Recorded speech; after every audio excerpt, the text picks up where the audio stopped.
ಓಂ ಶಾಂತಿ. ಇಂದಿನ ದಿನಾಂಕ 30/1/2024. ಮಧುರ ಮಕ್ಕಳೇ, ಈಗ ನಿಮ್ಮ ಕೂಗು ಆಲಿಸಲಾಗುತ್ತದೆ.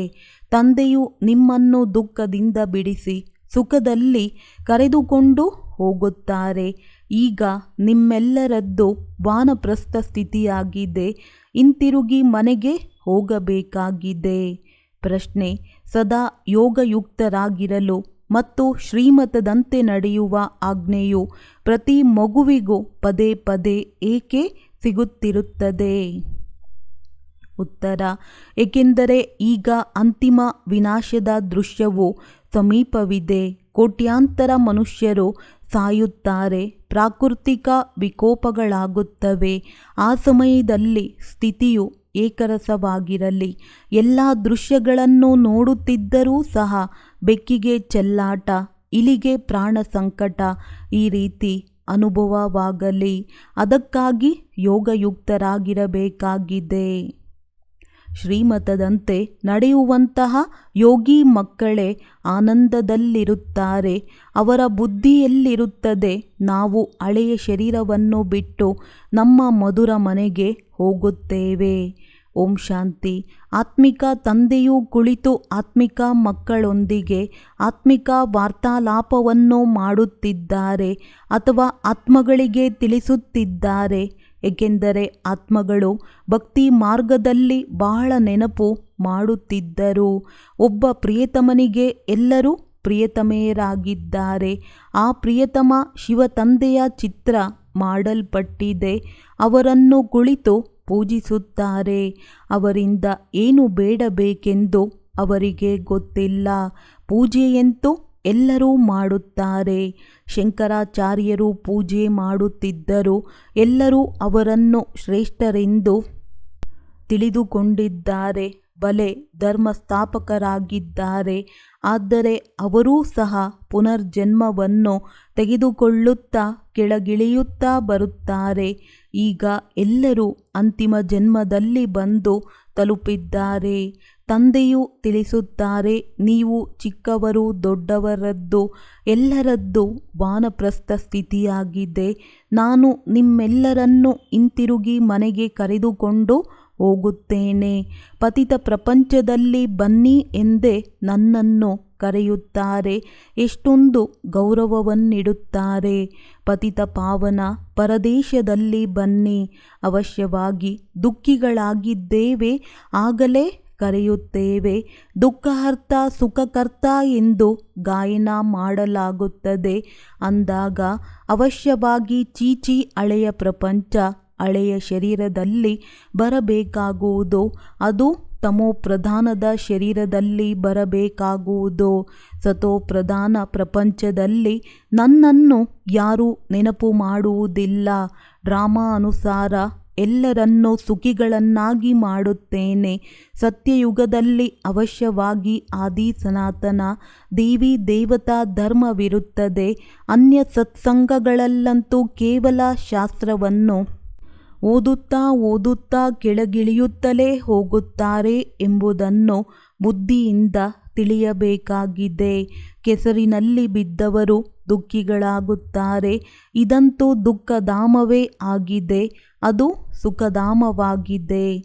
ತಂದೆಯು ಎಷ್ಟೊಂದು ಸಹಜವಾಗಿ ತಿಳಿಸುತ್ತಿದ್ದಾರೆ.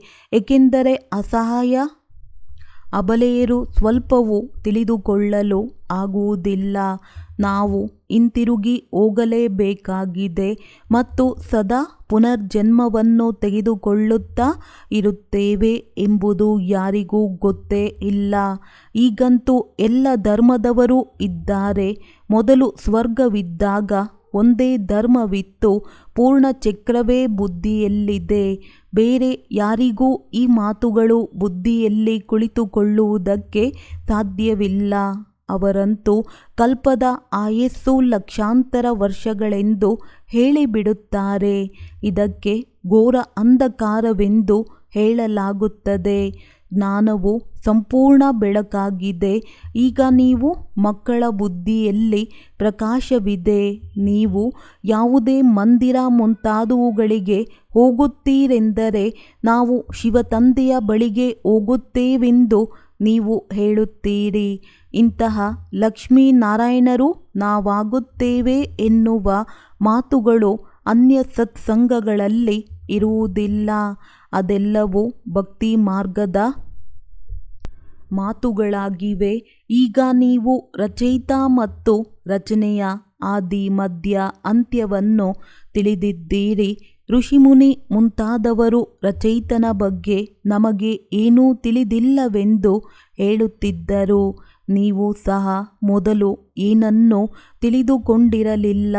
ಈ ಸಮಯದಲ್ಲಿ ಇಡೀ ವಿಶ್ವದಲ್ಲಿ ಭಕ್ತಿ ಇದೆ. ಇದು ಹಳೆಯ ಪ್ರಪಂಚವಾಗಿದೆ. ಎಷ್ಟೊಂದು ಜನರಿದ್ದಾರೆ. ಸತ್ಯಯುಗದ ಹೊಸ ಪ್ರಪಂಚದಲ್ಲಂತೂ ಒಂದೇ ಅದ್ವೈತ್ಯ ಧರ್ಮವಿತ್ತು. ನಂತರ ದ್ವೈತ್ಯ ಧರ್ಮವಾಗುತ್ತದೆ. ಅನೇಕ ಧರ್ಮಗಳಿಂದ ಕಲಹಗಳಾಗುತ್ತವೆ. ಎಲ್ಲರಿಗೂ ಒಬ್ಬರಿಂದೊಬ್ಬರಿಗೆ ಕಲಹಗಳು ಆಗುತ್ತಿರುತ್ತವೆ. ಡ್ರಾಮಾ ಅನುಸಾರ ಅವರ ಪಾಲಿಸಿಯೇ ಅದಾಗಿರುತ್ತದೆ. ಯಾರೇ ಒಬ್ಬರನ್ನು ಬೇರೆ ಮಾಡಿದರೆ ಯುದ್ಧವಾಗುತ್ತದೆ, ವಿಭಜನೆಗಳಾಗುತ್ತವೆ. ಮನುಷ್ಯರು ತಂದೆಯನ್ನು ತಿಳಿದುಕೊಳ್ಳದೇ ಇರುವ ಕಾರಣ ಕಲ್ಲು ಬುದ್ಧಿಯವರಾಗಿದ್ದಾರೆ. ದೇವಿ ದೇವತಾ ಧರ್ಮವು ಪ್ರಾಯಲೋಪವಾಗಿ ಬಿಟ್ಟಿದೆ ಎಂದು ಈ ಸಮಯದಲ್ಲಿ ತಂದೆಯು ತಿಳಿಸುತ್ತಾರೆ.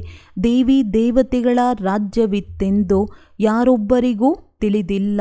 ನಾವು ಅಂತಹ ದೇವತೆಗಳಾಗುತ್ತಿದ್ದೇವೆಂದು ಈಗ ತಿಳಿದಿದ್ದೀರಿ. ಶಿವಬಾಬಾ ನಮ್ಮ ವಿದೇಹ ಸೇವಕರಾಗಿದ್ದಾರೆ. ಗಣ್ಯ ವ್ಯಕ್ತಿಗಳು ಪತ್ರವನ್ನು ಬರೆದ ನಂತರ ಕೆಳಗೆ ವಿದೇಹ ಸೇವಕರೆಂದು ಬರೆಯುತ್ತಾರೆ. ಹಾಗೆಯೇ ತಂದೆಯೂ ಸಹ ತಿಳಿಸುತ್ತಾರೆ, ನಾನು ವಿದೇಹ ಸೇವಕನೆಂದು ಹೇಳುತ್ತಾರೆ. ದಾದಾರವರು ಸಹ ನಾನು ವಿದೇಹ ಸೇವಕನೆಂದು ಹೇಳುತ್ತಾರೆ. ನಾನು ಮತ್ತೆ 5000 ವರ್ಷಗಳ ನಂತರ ಪ್ರತಿ ಕಲ್ಪ ಪುರುಷೋತ್ತಮ ಸಂಗಮ ಯುಗದಲ್ಲಿ ಬರುತ್ತೇನೆ. ಬಂದು ಮಕ್ಕಳ ಸೇವೆಯನ್ನು ಮಾಡುತ್ತೇನೆ. ನನಗೆ ದೂರ ದೇಶದಲ್ಲಿ ಇರುವವರು ಎಂದು ಕರೆಯುತ್ತಾರೆ. ಇದರ ಅರ್ಥವನ್ನು ಸಹ ತಿಳಿದುಕೊಂಡಿಲ್ಲ. ಇಷ್ಟೆಲ್ಲ ಶಾಸ್ತ್ರಗಳನ್ನು ಓದುತ್ತಾರೆ, ಆದರೆ ಅರ್ಥವನ್ನಂತೂ ತಿಳಿದುಕೊಂಡಿಲ್ಲ. ತಂದೆಯು ಬಂದು ಎಲ್ಲ ವೇದ ಶಾಸ್ತ್ರಗಳ ಸಾರವನ್ನು ತಿಳಿಸುತ್ತಾರೆ. ಈ ಸಮಯದಲ್ಲಿ ರಾವಣ ರಾಜ್ಯವೆಂದು ನೀವು ಮಕ್ಕಳಿಗೆ ಗೊತ್ತಿದೆ. ಮನುಷ್ಯರು ಪತಿತರಾಗುತ್ತಾ ಹೋಗುತ್ತಾರೆ. ಇದು ಸಹ ಡ್ರಾಮಾದಲ್ಲಿ ನಿಗದಿ ಮಾಡಲ್ಪಟ್ಟಿದೆ. ತಾವು ಮಕ್ಕಳನ್ನು ನರಕದಿಂದ ತೆಗೆದು ಸ್ವರ್ಗಕ್ಕೆ ಕರೆದೊಯ್ಯುತ್ತಾರೆ. ಅದಕ್ಕೆ ಭಗವಂತನ ಹೂದೋಟವೆನ್ನುತ್ತಾರೆ. ಇದು ಮುಳ್ಳುಗಳ ಕಾಡಾಗಿದೆ. ಸಂಗಮಯುಗವು ಹೂಗಳ ತೋಟವಾಗಿದೆ. ಅಲ್ಲಿ ತಾವು ಸದಾ ಸುಖಿಗಳಾಗಿರುತ್ತೀರಿ. ಸದಾ ಕಾಲಕ್ಕೆ ಆರೋಗ್ಯ ಮತ್ತು ಐಶ್ವರ್ಯವಂತರಾಗುತ್ತೀರಿ. ಅರ್ಧಕಲ್ಪ ಸುಖ, ನಂತರ ಅರ್ಧಕಲ್ಪ ದುಃಖ. ಈ ಚಕ್ರವು ಸುತ್ತುತ್ತಲೇ ಇರುತ್ತದೆ. ಇದರ ಅಂತ್ಯವಾಗುವುದೇ ಇಲ್ಲ. ಎಲ್ಲರಿಗಿಂತ ದೊಡ್ಡ ತಂದೆ ಎಲ್ಲರನ್ನೂ ಶಾಂತಿಧಾಮ ಮತ್ತು ಸುಖಧಾಮಕ್ಕೆ ಕರೆದೊಯ್ಯುತ್ತಾರೆ. ತಾವು ಯಾವಾಗ ಸುಖಧಾಮಕ್ಕೆ ಹೋಗುತ್ತೀರಿ, ಉಳಿದವರೆಲ್ಲರೂ ಶಾಂತಿಧಾಮದಲ್ಲಿರುತ್ತಾರೆ. ಅರ್ಧಕಲ್ಪ ಸುಖ ಮತ್ತು ಅರ್ಧಕಲ್ಪ ದುಃಖ. ಅದರಲ್ಲಿಯೂ ಸುಖವು ಹೆಚ್ಚಾಗಿದೆ. ಒಂದು ವೇಳೆ ಅರ್ಧವಾದರೆ ರುಚಿ ಏನು ಬರುತ್ತದೆ? ಭಕ್ತಿ ಮಾರ್ಗದಲ್ಲೂ ಬಹಳ ಧನವಂತರಾಗಿದ್ದೀರಿ. ಈಗ ತಮಗೆ ನಾವೆಷ್ಟು ಧನವಂತರಾಗಿದ್ದೆವು ಎಂಬುದು ನೆನಪು ಬರುತ್ತದೆ. ಯಾವಾಗ ಶ್ರೀಮಂತರು ದಿವಾಳಿಯಾಗಿ ಬಿಡುತ್ತಾರೆ, ಆಗ ಎಷ್ಟು ಧನವಿತ್ತು, ಎಷ್ಟು ಸಂಪತ್ತಿತ್ತು ಎಂಬುದು ನೆನಪಿಗೆ ಬರುತ್ತದೆ. ತಂದೆಯು ತಿಳಿಸುತ್ತಾರೆ, ಭಾರತವು ಎಷ್ಟು ಶ್ರೀಮಂತವಾಗಿತ್ತು, ಸ್ವರ್ಗವಾಗಿತ್ತು. ಈಗ ಇಷ್ಟೊಂದು ಬಡ ದೇಶವಾಗಿದೆ. ಬಡವರ ಮೇಲೆಯೇ ದಯೆ ಬರುತ್ತದೆ. ಈಗ ಸಂಪೂರ್ಣ ಕಂಗಾಲಾಗಿದೆ. ಭಿಕ್ಷೆ ಬೇಡುತ್ತಿದ್ದಾರೆ. ಯಾರು ಶ್ರೀಮಂತರಾಗಿದ್ದರೋ ಅವರೇ ಬಡವರಾಗಿದ್ದಾರೆ. ಇದು ಸಹ ನಾಟಕವಾಗಿದೆ. ಉಳಿದ ಯಾವೆಲ್ಲ ಧರ್ಮಗಳು ಬರುತ್ತವೆಯೋ ಅವು ರೆಂಬೆ ಕೊಂಬೆಗಳದ್ದಾಗಿದೆ. ಎಷ್ಟೊಂದು ಧರ್ಮದ ಮನುಷ್ಯರು ವೃದ್ಧಿಯಾಗುತ್ತಾರೆ. ಭಾರತವಾಸಿಗಳದ್ದೇ 84 ಜನ್ಮಗಳಾಗಿದೆ. ಒಂದು ಮಗು ಬೇರೆ ಧರ್ಮಗಳ ಲೆಕ್ಕಾಚಾರವನ್ನು ತೆಗೆದು ಬರೆದು ಕಳುಹಿಸಿದ್ದರು. ಆದರೆ ಹೆಚ್ಚಾಗಿ ಈ ಮಾತುಗಳಲ್ಲಿ ಹೋಗುವುದರಿಂದ ಯಾವುದೇ ಲಾಭವಿಲ್ಲ. ಇದು ಸಹ ಸಮಯ ವ್ಯರ್ಥವಾಯಿತು. ಇಷ್ಟು ಸಮಯ ಒಂದು ವೇಳೆ ತಂದೆಯ ನೆನಪಿನಲ್ಲಿದ್ದರೆ ಎಷ್ಟೊಂದು ಸಂಪಾದನೆಯಾಗುತ್ತಿತ್ತು. ನಾವು ಪೂರ್ಣ ಪುರುಷಾರ್ಥ ಮಾಡಿ ವಿಶ್ವದ ಮಾಲೀಕರಾಗಬೇಕು ಎಂಬುದು ಮುಖ್ಯ ಮಾತಾಗಿದೆ. ತಂದೆಯು ಹೇಳುತ್ತಾರೆ, ನೀವೇ ಸತೋಪ್ರಧಾನರಾಗಿದ್ದೀರಿ, ತಾವೇ ತಮೋಪ್ರಧಾನರಾಗಿದ್ದೀರಿ. 84 ಜನ್ಮಗಳನ್ನು ನೀವೇ ಪಡೆದಿದ್ದೀರಿ. ಈಗ ಹಿಂತಿರುಗಬೇಕು. ತಂದೆಯಿಂದ ಆಸ್ತಿಯನ್ನು ಪಡೆಯಬೇಕು. ತಾವು ಅರ್ಧಕಲ್ಪ ತಂದೆಯನ್ನು ನೆನಪು ಮಾಡಿದ್ದೀರಿ. ನಿಮ್ಮ ಮಾತನ್ನು ಆಲಿಸಲು ಈಗ ತಂದೆಯೂ ಬಂದಿದ್ದಾರೆ. ತಂದೆಯು ನಿಮ್ಮನ್ನು ಸುಖಧಾಮಕ್ಕೆ ಕರೆದೊಯ್ಯುತ್ತಾರೆ. ಭಾರತದ ಉತ್ಥಾನ ಮತ್ತು ಪತನವು ಒಂದು ರೀತಿಯ ಕಥೆಯಾಗಿದೆ. ಈಗ ಇದು ಪತಿತ ಜಗತ್ತಾಗಿದೆ. ಸಂಬಂಧವೂ ಸಹ ಹಳೆಯದಾಗಿದೆ. ಈಗ ಮತ್ತೆ ಹೊಸ ಸಂಬಂಧಕ್ಕೆ ಹೋಗಬೇಕಾಗಿದೆ. ಈ ಸಮಯದಲ್ಲಿ ಎಲ್ಲ ಪಾತ್ರಧಾರಿಗಳು ಸಹ ಹಾಜರಿದ್ದಾರೆ. ಇದರಲ್ಲಿ ಯಾವುದೇ ವ್ಯತ್ಯಾಸವಾಗಲು ಸಾಧ್ಯವಿಲ್ಲ. ಆತ್ಮ ಅವಿನಾಶಿಯಾಗಿದೆ. ಎಷ್ಟೊಂದು ಆತ್ಮರಿದ್ದಾರೆ, ಅವರು ಎಂದೂ ವಿನಾಶವಾಗುವುದಿಲ್ಲ. ಇಷ್ಟೊಂದು ಕೋಟ್ಯಾಂತರ ಆತ್ಮರು ಮೊದಲು ಹಿಂತಿರುಗಬೇಕು. ಬಾಕಿ ಶರೀರವಂತೂ ಎಲ್ಲರದ್ದು ಸಮಾಪ್ತಿಯಾಗುತ್ತದೆ. ಆದುದರಿಂದ ಹೋಳಿಯನ್ನು ಆಚರಿಸುತ್ತಾರೆ. ನಾವೇ ಪೂಜ್ಯರಾಗಿದ್ದೆವು, ನಂತರ ಪೂಜಾರಿಗಳಾದೆವು, ಈಗ ಮತ್ತೆ ಪೂಜ್ಯರಾಗುತ್ತೇವೆ ಎಂಬುದು ನಿಮಗೆ ಗೊತ್ತಿದೆ. ಅಲ್ಲಿ ಈ ಜ್ಞಾನವಿರುವುದಿಲ್ಲ. ಈ ಶಾಸ್ತ್ರ ಮುಂತಾದವುಗಳು ಸಹ ಇರುವುದಿಲ್ಲ. ಎಲ್ಲವೂ ಸಮಾಪ್ತಿಯಾಗುತ್ತದೆ. ಯಾರು ಯೋಗಯುಕ್ತರಾಗಿರುತ್ತಾರೆಯೋ, ಶ್ರೀಮತದಂತೆ ನಡೆಯುತ್ತಾರೆ, ಅವರು ಎಲ್ಲವನ್ನೂ ನೋಡುತ್ತಾರೆ. ಹೇಗೆ ಭೂಕಂಪವಾದರೆ ಎಲ್ಲವೂ ಸಮಾಪ್ತಿಯಾಗುತ್ತದೆ, ಹೇಗೆ ಹಳ್ಳಿಯೇ ಸಮಾಪ್ತಿಯಾಗುತ್ತದೆ ಎಂದು ಪತ್ರಿಕೆಗಳಲ್ಲಿ ಬರುತ್ತದೆ. ಬಾಂಬೆ ಮೊದಲು ಇಷ್ಟಿರಲಿಲ್ಲ. ಆದರೆ ಸಮುದ್ರವನ್ನು ಒಣಗಿಸಿದ್ದಾರೆ, ಮತ್ತೆ ಸಮುದ್ರವಾಗಿ ಬಿಡುತ್ತದೆ.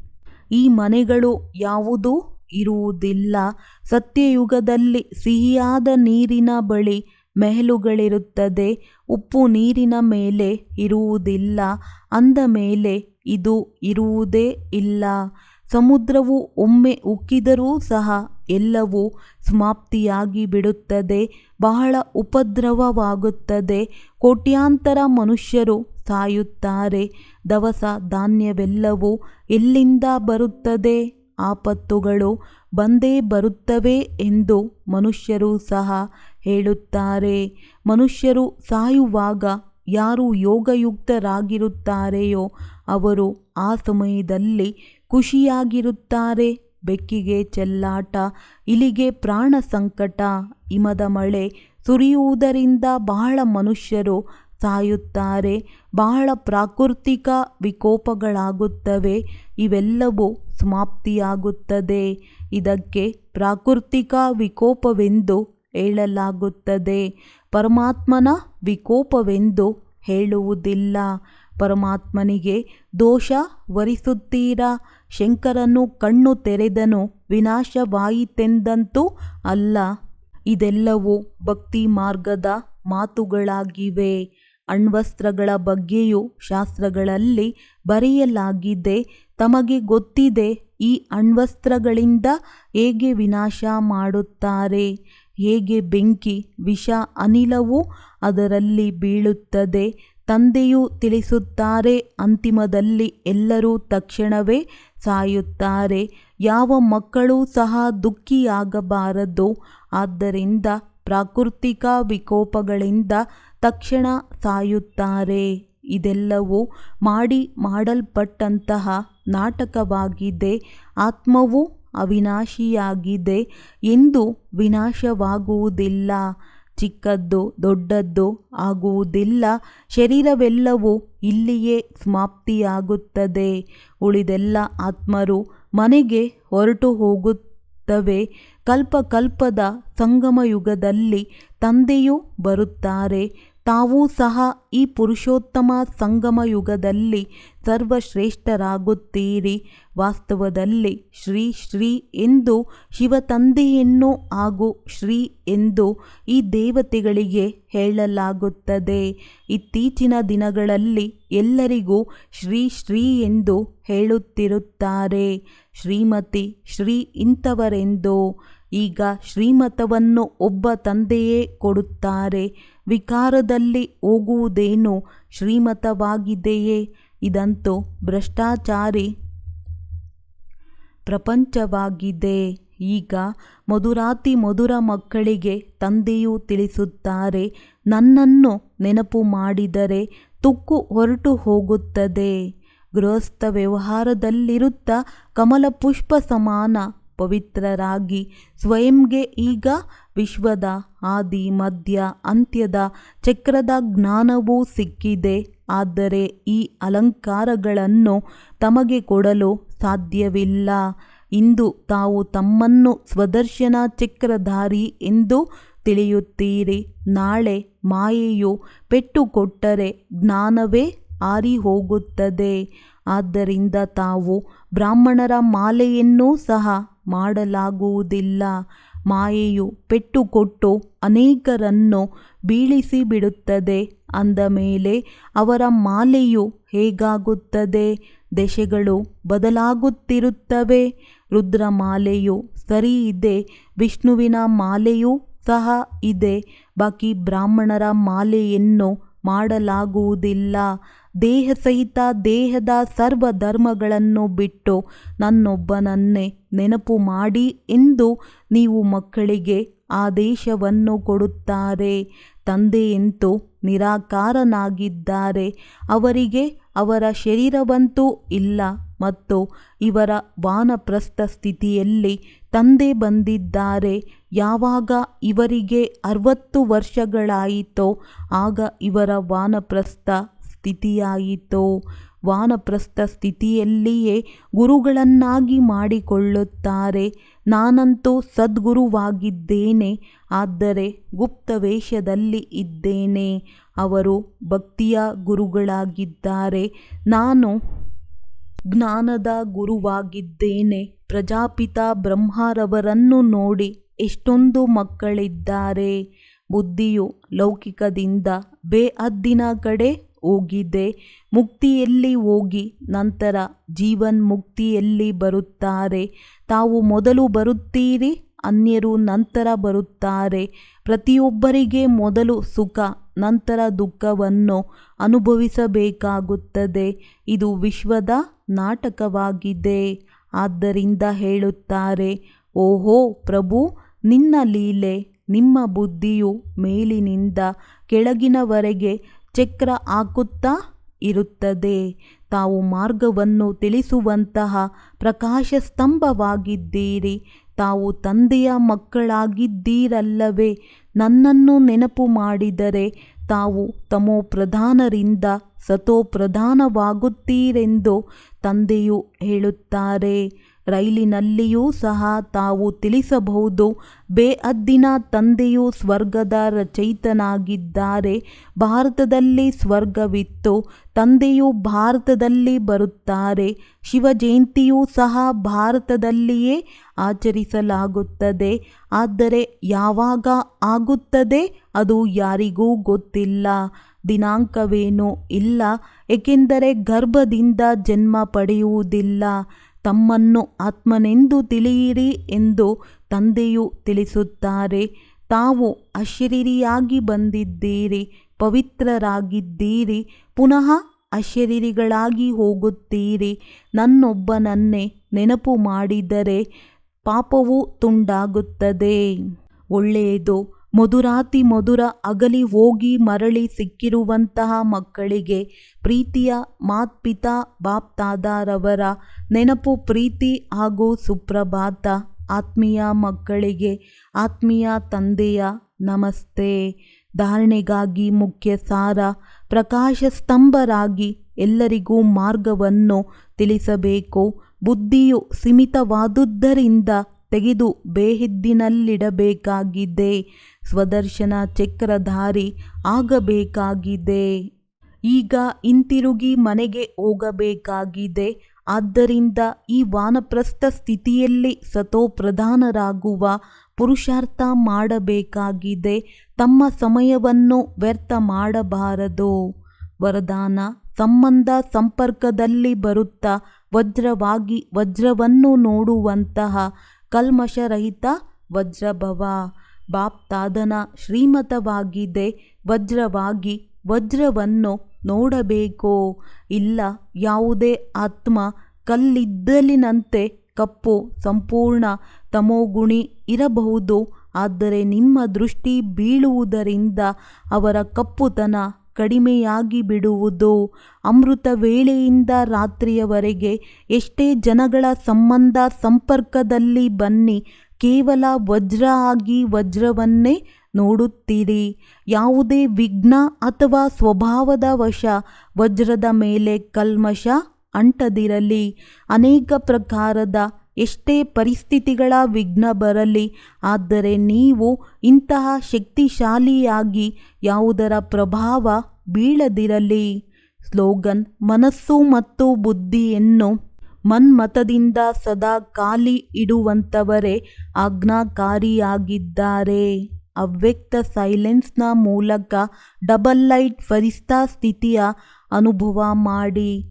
ಹೇಗೆ ಅಂತರಿಕ್ಷದ ವಿಮಾನದವರು ಶ್ರೇಷ್ಠವಾಗಿರುವ ಕಾರಣ ಇಡೀ ಪೃಥ್ವಿಯ ಯಾವ ಚಿತ್ರ ಬೇಕೋ ಆ ಚಿತ್ರವನ್ನು ಹಿಡಿಯುವವರು. ಈ ರೀತಿ ಶಾಂತಿಯ ಶಕ್ತಿಯಿಂದ ಅಂತರ್ಮುಖತೆಯ ಗುಹೆಯಲ್ಲಿ ಕುಳಿತು ಶಾಂತಿಯ ಆಳವಾದ ಅನುಭೂತಿಯನ್ನು ಮಾಡಿರಿ.